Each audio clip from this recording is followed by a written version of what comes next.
Last fact is that I've actually been arrested in Napa for running over a police officer. I spent hours in a cell, I had a court case, and yeah, it was just crazy. All right, let me set the scene for everyone a little bit before we jump into this one. I've been to Napa a couple of times, and as you can probably tell by some of these videos, it's been a bit crazy. You and your friends will wake up at some silly hour in the day, and instead of going to get a glass of water or something, you'd wash your mouth out with some Ray and Nephews, or my personal favourite, the Absolute.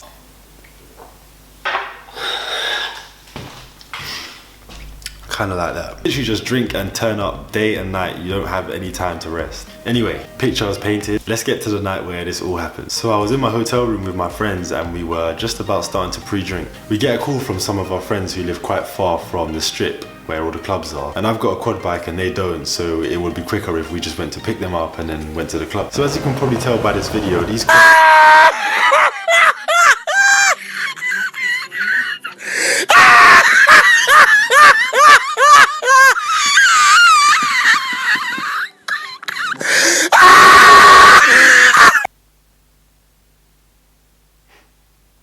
So when we got these quads, they only came with one helmet, which means that I couldn't have one, or the person with me couldn't have one. And being the gentleman that I am, I said to the girl, okay, you can wear the helmet. Everybody take the time out now to start counting the L's with me. That was number 1. We're about 2-3 minutes into the journey, and we've now hit a main road. Bear in mind it's approaching about 2 AM in the morning, and there aren't many street lights on. I look into the distance a bit and I start seeing lights just flashing everywhere. Lights are just going off in front of me, and they're looking like torches. The first thing that came to my mind is, I'm in Napa and there's probably just some drunk kids having fun on the side of the road or something. And then I got a little bit closer. Let's just take the time out to count the second L of the night. There are about 5-6 police officers outside looking for people who don't have helmets on. Let's also take the time out to realize that there was absolutely nothing wrong with turning around as soon as I saw this. I sped up. This is L number 3. My logic behind this was, if I can just get past them quick enough, they're not gonna even notice me. Now I'm about 3-4 seconds away, and this police officer is literally just fixed on me. So he sees I haven't got a helmet on. He pulls out his torch and just shines it straight into my face. All I can hear is a load of screaming going on around me, and he's telling me stop, stop, stop.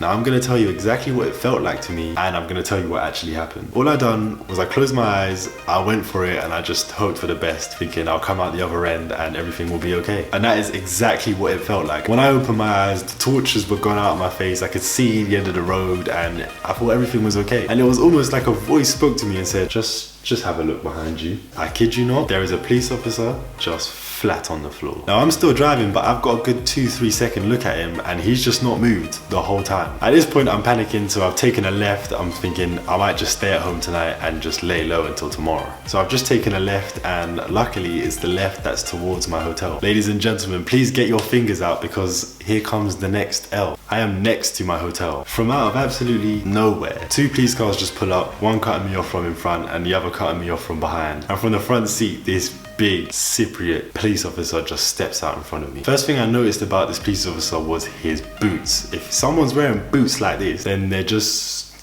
not to be messed around with. Now the girl that was with me on the back of the quad, honestly, I have no idea where she went. So I turned around to look for her, and by the time I turned back, the police officer was standing right in front of me. And in the most calmest voice that you can ever think of, he just said, get off the vehicle. He gets his hands on me, throws me in the front seat of the car. Doesn't handcuff me, just throws me in the front seat. Gets in the car, and all he says for the whole journey is, I can't wait to get you to the police station. We get there, and he takes me into this tiny white room, sits me down on the seat and said, if you speak or you don't do anything I tell you to do, your blood will be all over this room. Everything he said so softly, it made me even more scared. So he starts writing up a load of paperwork, and then he does a breathalyzer test on me. To no surprise, I'm over the limit. Finishes doing his paperwork, and he says, I've got to appear in court at this time on this day. The next L is on its way. It's nearly here. I literally started pouring my life out to this guy and made so many excuses. It was unbelievable. I went on to say things like, oh, I love Cyprus. Cyprus is the best country in the world. I've been here so many times. I realized none of that was working, so I had one thing that I could fall back on.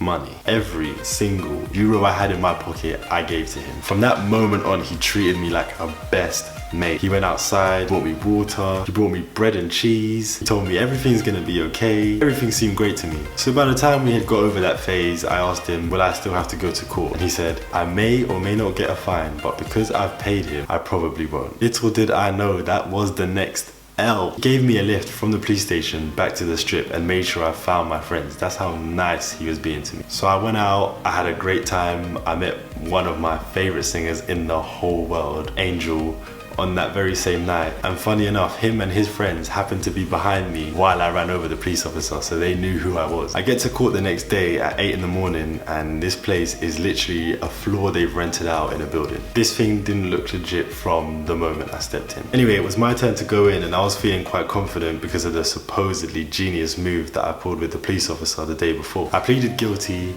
and they charged me 450 euros.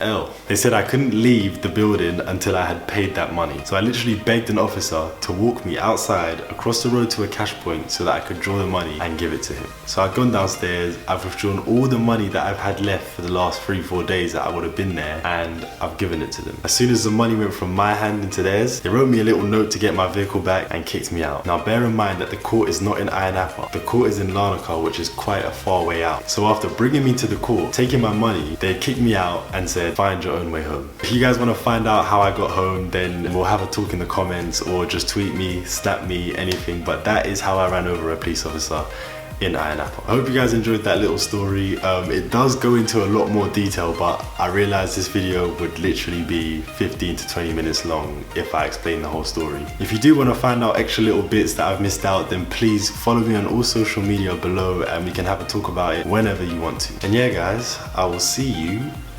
later.